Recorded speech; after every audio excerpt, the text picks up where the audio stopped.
You're listening to the Millionacres Podcast. Our mission at Millionacres is to educate and empower investors to make great decisions and achieve real estate investing success. We provide regular content and perspective for everyone, from those just starting out to seasoned pros with decades of experience. At Millionacres, we work every day to help you demystify real estate investing,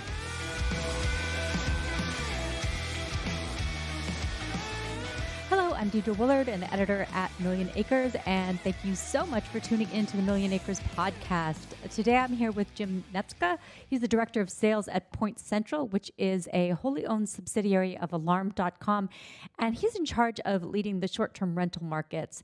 So he's a sales leader with a long background of working with companies like Verizon, Cablevision, was recently VP of sales at Charter Communications. So welcome, Jim. Thank you, Deidre. Appreciate it. I'm glad to be here. Thanks very much. Well, let's start talking about short-term rentals because I feel like they're more and more popular. Certainly we had a downturn during COVID, but short-term rental market is bigger than ever. What is your company seeing in terms of adoption? Well, that's very true. For years, we've known that smart home technology in short-term rentals was needed. And over the last, really, 2 years or so, we see the short-term rental market really exploding. And, these property managers have been super busy.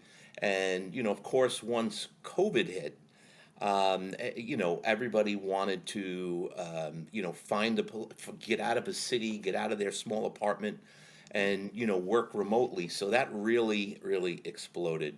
And property managers were looking for ways to serve these customers with less labor, and that's still the case today, as we know, because of what's going on and, trying to get staffing, et cetera. And really, we're looking for a contactless way to engage with their guests. And so our business has exploded as well.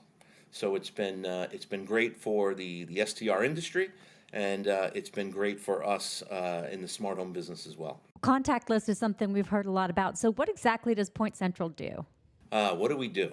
So PointCentral, you mentioned, we're a subsidiary of Alarm.com. Alarm.com is the traded on the Nasdaq. We're a $4.5 billion company, the world's largest smart home software and hardware company, and we're a subsidiary that services only the property management industry, whether it be the short-term industry, the MDU industry, the long-term RPM industry. So we serve all of those. I run the short-term rental vertical, if you will.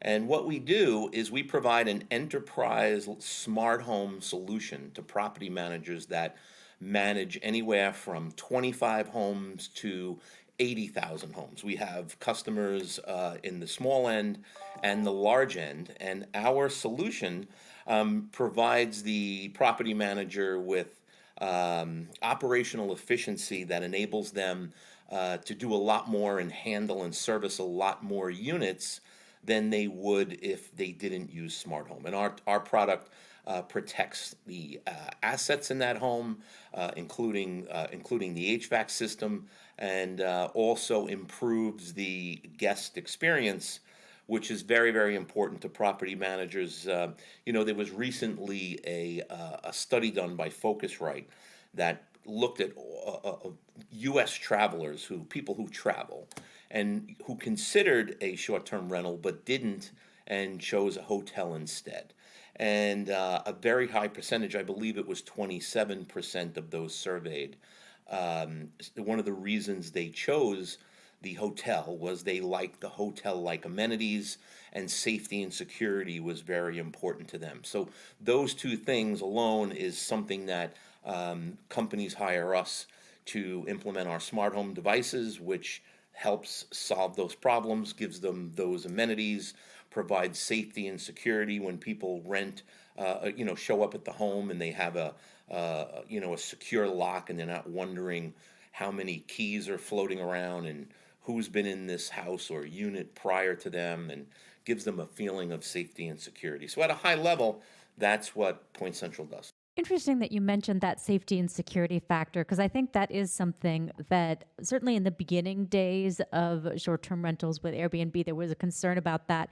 Do you feel like that's something that's kind of gone away a little bit, partly because of the technology aspect? I think there's still a little bit of that out there with the public, but I know that the property management companies that we deal with are very concerned about that. They're starting to take it very seriously. Obviously, there's still property managers out there that are still using keys, and they're very aware of our solution, and why a lot of property managers are using our solution, and they get it. It's a matter of funding it, getting their owners to pay for the hardware, etc. But clearly, safety and security is a big issue, and property managers are aware that they are competing against the hotel industry, and the hotel industry makes prospective guests feel secure, and the industry now is focusing on that to make sure that we provide guests with that same level of safety. Recently, the industry is really looking also to get rid of any negative publicity. And I recall, I think it may have been a year ago, there was a famous actress out in California who stayed at a single family home with her family, a short term rental, and there was a CO2, carbon monoxide issue in the home, and there was six of them in the home, and one of them, everybody passed out from it. One of them woke up and realized what was going on and saved everyone else. But I think that's an example of news reports that the industry hates, and they're very focused now on doing everything that they can to make sure that that type of publicity does not occur. So yeah, they're definitely focused on safety and security more than ever. That makes a lot of sense. So you've said enterprise. Is Point Central, it's just for enterprise, not for individual operators? That's correct. In other words, our software solution is really an enterprise level solution. This is, not the products that you can purchase at Home Depot. This isn't, a residential doorbell that you have to download an app for. Of course, we have an app. You can look at our software from anywhere in the world, but it's a software that's built for an enterprise level solution. Property managers can slice and dice their portfolio by neighborhood, by street, by resort type, however they want to slice and dice it. They can do that using our software and see whether the property is vacant, whether that property is occupied, what state is it in. They'll know when a guest left. They'll get notification when a guest left the property. The cleaning crew can be automatically notified to immediately go in and have their own door code to go in and do the cleaning to get it ready for the next guest. Once they're done, the property manager can be notified that process is complete. If they do an inspection, the inspector can go and they'll know that the inspection was complete. They can make additional revenue by doing early check-in. If in fact that property is ready earlier than they thought, they can sell early check-in. So it really gives the property manager complete visibility into what's going on at that property. And yes, enterprise level, not the stuff you buy at Home Depot, definitely not. All right. So you mentioned keyless entry, and you said some property managers still use keys. What I've seen in the industry is a lot of people using both. So I was recently touring a new building, and they were using a software solution for keyless entry, but they also had keys, traditional physical keys installed. Are you thinking that that's sort of people use that as a backup plan? Are there some downsides to using keyless entry? Well, yes and no. Let me answer that this way. So, we've heard stories about property managers and keyless entry. The story where the family arrives at the unit at 2:00 in the morning, and they go to the door code, and their door code doesn't work, and the family's sleeping in the car. They can't reach their property manager, or stories about 15% of the time the codes aren't getting to the locks or the property manager having to validate that the door codes are working prior to guests showing up. So those type of things are really the horror stories. But I believe that if the property manager does their due diligence and chooses a reliable solution that is got the proper software or not bad software, and they chose the right partner, the right technology, they really don't have to worry about those issues any longer. The technology has come a long way, and those problems are few and far between if in fact they chose the right partner with the right software and the right hardware. That makes sense. Another thing I'm covering is the idea of we've had these two buckets, short-term rental, long-term rental. People I'm talking to lately are kind of talking about flexible renting. Is that something that you're seeing that some of your operators are engaged in, maybe, 1 month or longer or something like that, sort of middle of the road? Yes, absolutely true. Since COVID hit, these short-term property managers have even to this day still. I just was at a large trade show a week or two ago, and there were 1,700 property managers there, and they all were talking about how busy they are. They have very high occupancy rates. They have not seen a lull, even with seasonality. They have not seen that lull. And I think everybody attributes that to a lot of different things. But again, one of them is COVID and the ability for people to want to get out of their apartments, get out of cities, and spend more time with their loved ones in a place that makes them feel more at home, that has a kitchen and amenities that they can use. And clearly, we're hearing a lot of that from property managers. Sometimes the property managers have been so busy, they want our solution, but they got to find time and the resources to get it installed, et cetera, in light of the fact that they're so busy with guests today. You were in a room with 1,700 property managers. That fascinates me. What did you learn from that? Any new trends that are happening? Yeah, that was a 3-day event. There was lots of learnings, lots of classes, presentations made. I learned a lot. I think my takeaway from that event was the industry is maturing. They're getting smarter. They are organizing to deal with the legislatures around the country and how they deal and make laws that deal with the short-term rental industry. And I learned that they're all very busy. They're all struggling to get staffing. So they're having a problem staffing and recruiting and hiring labor, which I think the whole country is experiencing. And they're looking to automate because they're busy, because they're struggling to get staff. And of course, that makes me very happy. So I think off the top of my head, those were a couple of key learnings that I took away from that event, yes. Yeah, definitely. I think everyone's really busy, and the labor shortage, we're hearing that all across the country too. So another thing I'm hearing, because people are staying in places longer, everybody's asking about the Wi-Fi. Wi-Fi and connectivity are like the things that people ask for in a rental, in a short-term rental or long-term rental now, probably more than anything. Does that impact your business in any way? It does, and I'm smiling because you did your homework, Deirdre. Absolutely. That is a very, very important to guests renting these properties. A lot of the listing services now give the property manager the ability to talk about the speed that the unit has as far as Wi-Fi goes and so on.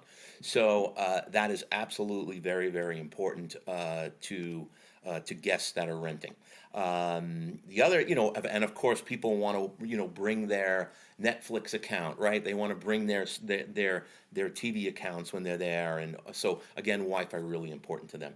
And the way it affects my business is it really doesn't, and the reason is, a lot of smart home companies use Wi-Fi to control those devices. And that's, goes back to the question you asked earlier about, is there problems with keyless entry and does it work? So we use a 100% cellular solution. We do not use Wi-Fi because of the inherent problems with Wi-Fi. At 15% of the time, if you have a couple of hundred units, you could have Wi-Fi down, requires the property manager to go out and reset things, etc. So we use a cellular hub. The cellular hub uses less bandwidth than sending a text message. We give the property manager the ability to use to ride either the AT&T or Verizon wireless network, and it is very rare, whether we're in a city, whether we're in the mountains of Tennessee, the panhandle of Florida, we rarely ever have a problem with connectivity. If the cellular network goes down, it's self-healing. It fixes itself pretty quickly. So cellular is what we use, and anybody who's looking to do this, I would personally highly recommend you choose a company that uses cellular, not Bluetooth technology, not Wi-Fi.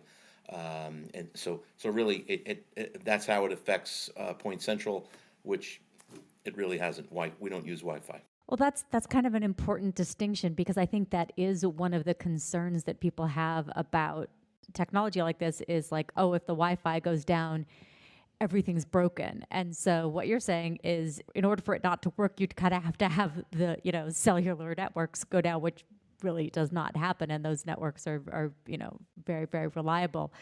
And so it sounds like that way you have very few outages. Is that right? That is true. Very true. Very rare that we have an outage. And you also have to remember that when we integrate with the property manager's property management software.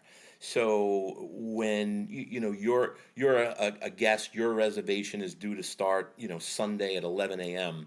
Right before your reservation is when we send the code to that particular door lock. That code isn't there until your reservation is ready to begin, and that code expires when your reservation ends. There's your safety and security feature. So once the code hits the lock, if into the third day of your vacation there's some cellular network problem, you can still gain access to that door lock because that code's in there for the duration of your vacation anyway. So it's very rare that property managers have issues getting guests in and out of those smart locks. Very rare. Much better than those hotel keys, which always seem to have problems.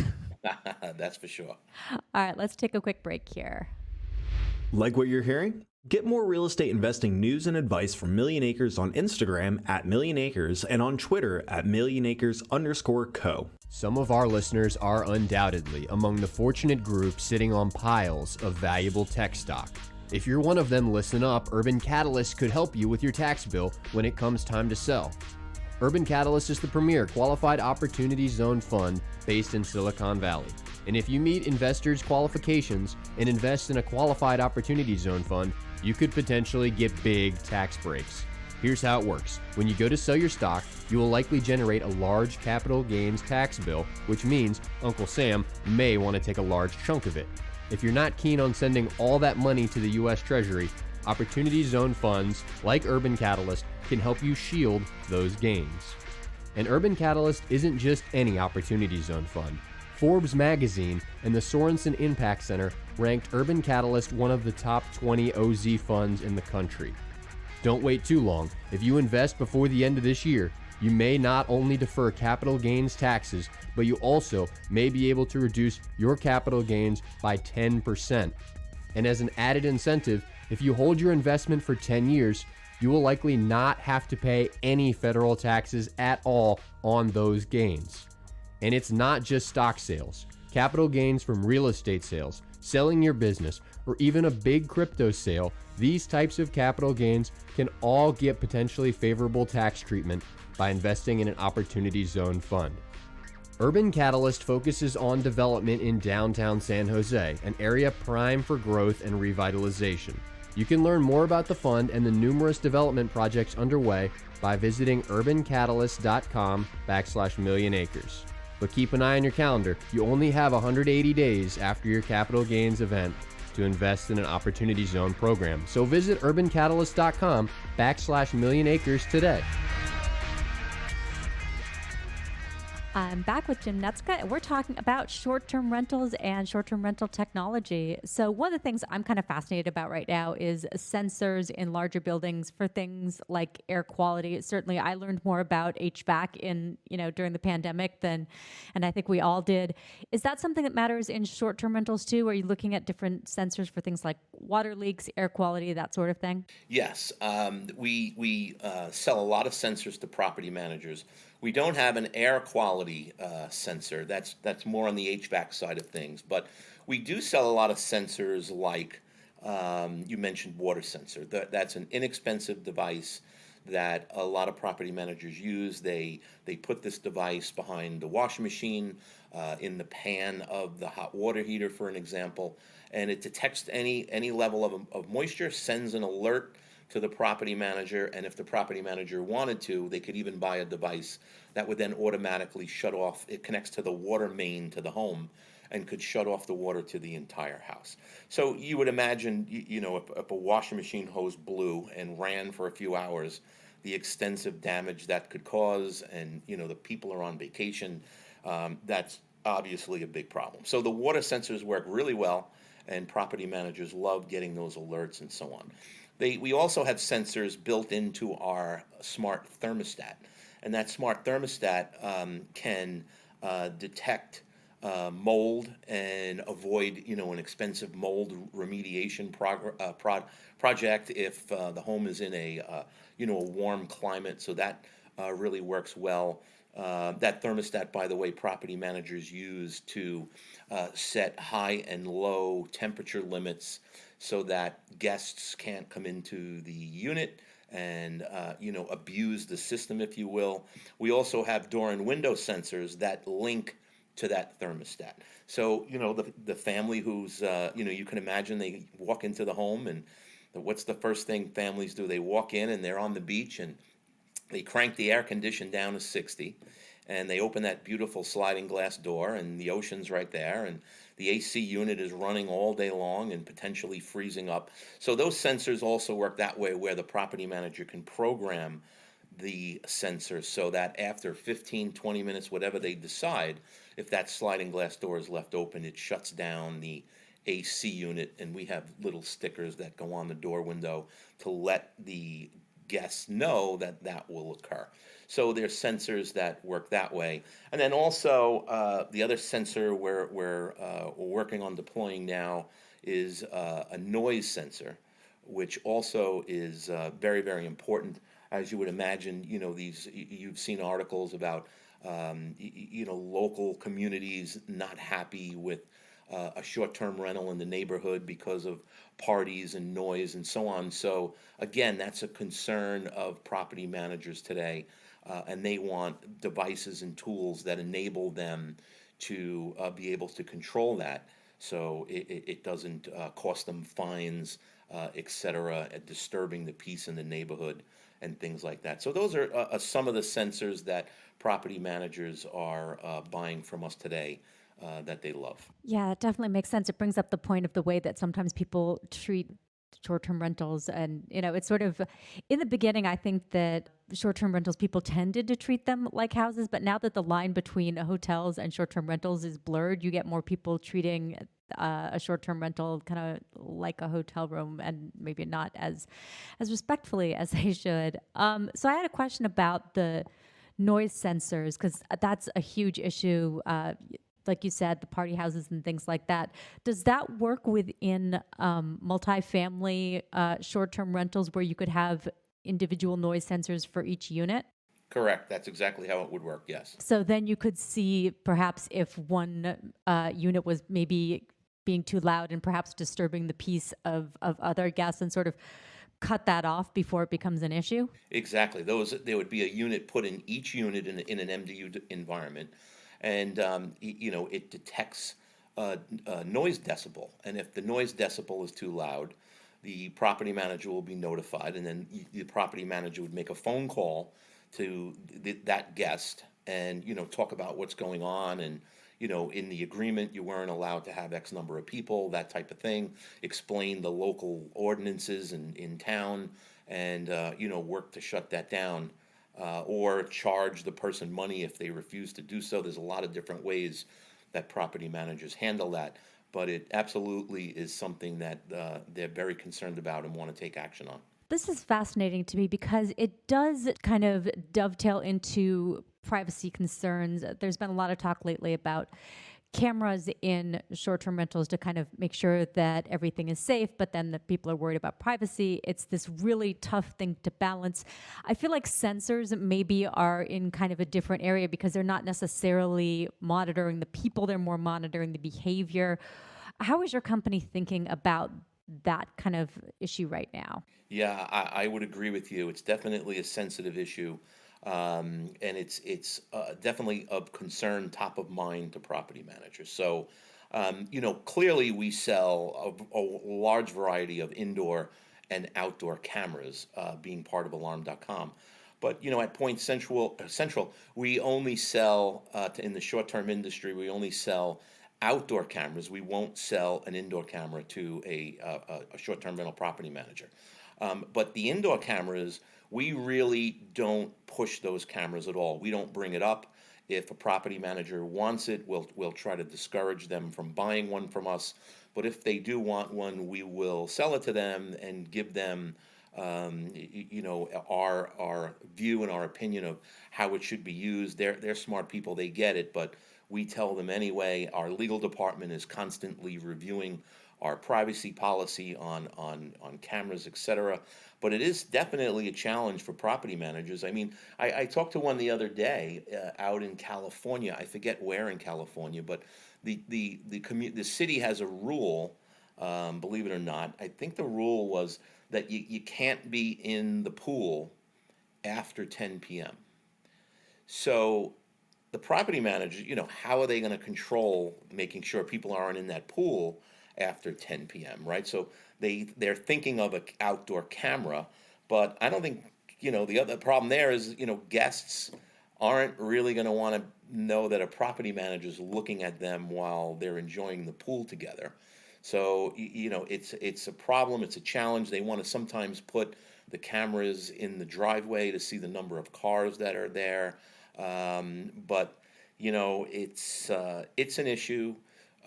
We discourage it, and luckily not a lot of property managers are purchasing our cameras in the short-term industry. I think the other thing about the cameras too is someone always has to be monitoring them, so that sort of isn't necessarily the best solution, whereas sensors will tell you when something's wrong, whereas cameras, you kind of have to sit in front of them. Is there any like machine learning or artificial intelligence that could be kind of connected to that? Is that kind of a direction that things could go? I haven't heard any discussion about that. Although we do use machine learning, artificial intelligence. We have, through Alarm.com, we have 7 million thermostats around the world. And through machine learning, we're able to tell, that thermostat is able to very accurately tell a property manager whether the HVAC system needs maintenance or servicing before it breaks down and causes a bad review and guest aggravation. So because of all these data points, we know the temperature outside, we know the temperature inside, we know what the set point was, we know how long it takes to get to the set point, and based on a lot of other factors, which I can't talk about, we're pretty accurately able to tell the property manager that unit needs service. Maybe the AC filter hasn't been changed in a year or two, or other issues that they really do like, which allows them to get an HV person out there during the next turn, the next guest turn, to take a look at it before things break down, before it costs the owner thousands of dollars for a new system. Just another a piece of technology that the property managers love, that helps the industry to continue to move forward without problems. Excellent. I think one of the things too is a seasonality. One of the things I've been seeing lately is the people are staying at properties more year round than it used to be. Sort of certain properties, you get your ski houses in the winter and your beach houses in the summer. Now, from what I'm hearing from some property managers, is that has been shifting. Is that something that your property managers are also noticing? Yes, I hear that all the time as well. It depends on the market, but in many places, the property managers are saying exactly the same thing. There is no seasonality anymore. Their occupancy rates have been high all year long. I just heard it 2 weeks ago I was at the VRMA International event is the name of the event I was at, the Vacation Rental Managers Association International event. It was in San Antonio 2 weeks ago. And I heard that very thing a lot, that they're very busy. There's no seasonality, and they're loving it. And then, why is that? I mean, I would be speculating. I have my opinion. I hear what the property managers are saying, and it's a combination of the industry. People are more familiar with the industry and short-term rentals as time goes on. It's continuing to grow. Of course, the COVID effect. And, the more people stay in short-term rentals, the more they want to go back to them. And I just think it's really taking off, and we're seeing less and less of a seasonal change, absolutely. Which, of course, then leads to more of that need for labor in certain markets. Are there any parts of short-term rentals that haven't been automated that kind of connect to labor that maybe could be automated? There's a lot of companies out there a lot of vendors that are doing a lot of different things today, new vendors that are getting into the industry in order to help property managers to automate things. Like there's a company now that's doing a good job with guest communication, and all automated so that the property manager's assistant doesn't have to answer the same 5 questions that they get from every guest every time a new guest enters the property, those type of things. So there's a lot of technologies out there. My view is I think that there's a need for a more sophisticated CRM tool that will automate the customer touch points, as the customer goes through their life cycle. I think that's an opportunity today that would really help property managers. 2 examples are the ability for property managers to capture all the email addresses from the guests of the guests that rented the unit, right? All those people love the unit, and the property managers want to market to them, and we got to find easier ways to make that happen. Or gap day notification is another example where the software knows that there's nobody renting this unit for the next 5 days. Property manager might want to tell the existing guests, hey, there's nobody in this unit for the next 4 days. We'll give you a discount if you want to stay longer, those type of things. So I think there's an opportunity there, and I'm sure we'll see that sophistication grow as time goes on. It's grown definitely over the last year and a half or 2, that's for sure. Yeah, and I think you brought up a good point there, which is one of the things that's interesting. I know you and your company connect to a lot of the different property management software, but sometimes there seems to be that's an issue for different types of software. You mentioned CRMs, to connect with with other scheduling software so that who stayed where and how you can do follow-up, because I think that's a part of the short-term rental industry that's kind of lacking. Is there's a lot of marketing on the front end, but then there's not a lot of follow-up to try to get repeat business, which is interesting, because that's something the hotel industry does really well, but maybe not something that the short-term rental industry does really well quite yet. Yep, agreed. Well, last question for you. How do you think the short-term rental market will change over the next decade? Tough question. In the next 10 years, how do I think it'll change?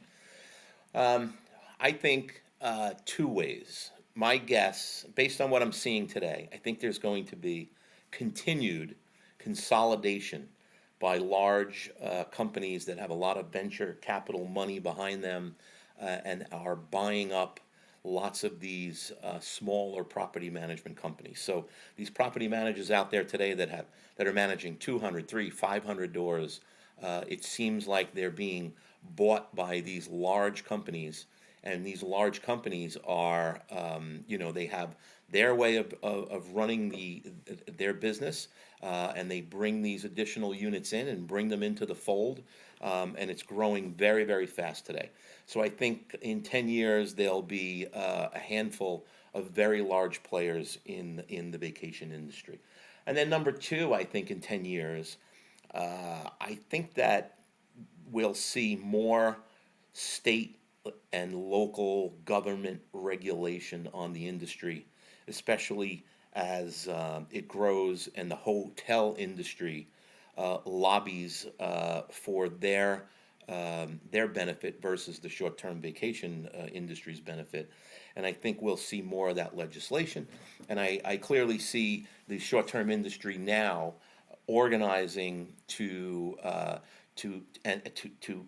lobby these government officials on the benefits of short-term rental. And as we move forward, I think there'll be more. The property managers will do more and more to ensure that their vacation rentals adhere to state and local government guidelines, and they run the business in a way that people are safe and secure, and they're not annoying the neighbors, and they follow rules and police the industry themselves before government has to step in and do that for them. So that's my view on how I think things will change over the next 10 years. I also think it's going to continue to grow. And I'll end with what I think is a little crazy story. I have 4 children, and they're 20 to 30 years old today. And my older children used to go away with their friends and so on, and they would go to a hotel. And as my younger children started to do that, college years and further, they chose a short-term rental and not a hotel. And I see my son, he's a student at Florida State today, and him and his friends always travel, and they're always staying in a short-term rental. I said, his name is James. I said, how come? Why is that? Why do you choose the short-term rental? And he said, oh, that's easy, Dad, because we want to go away, and when we get there, there's a nice kitchen, and we can have breakfast, lunch, and dinner and enjoy the resort and the community we're in without having the money to spend at restaurants on breakfast, lunch, and dinner. And I think that by him experiencing short-term rentals, some of them very, very nice, and really enjoying them, as he continues to get older and his career takes off, he will continue to choose a short-term rental before he thinks about a hotel. Just my 2 cents, my thoughts based on my 4 kids today. That is a really interesting point, and I think you're absolutely right. That's a great example of why this industry is just going to continue to grow, because you're absolutely right. What you grow up with and what feels normal for you is, determines your behavior going forward. Well, thank you so much for your time today, Jim. Reminder to listeners, you can learn more at PointCentral.com. Stay well and stay invested. Thank you for tuning in to the Millionacres Podcast. I hope you liked today's show. If you enjoyed this episode, please consider subscribing through your favorite podcast provider. If you have any questions, please feel free to drop us a line at help@millionacres.com. Stay well and stay invested. People on this program may have an interest in deals, offerings, or services they discussed at Million Acres, or the Motley Fool may have a formal recommendation for or against. Always consult a certified tax professional before acting on tax advice, and do not buy or sell assets based solely on what you hear.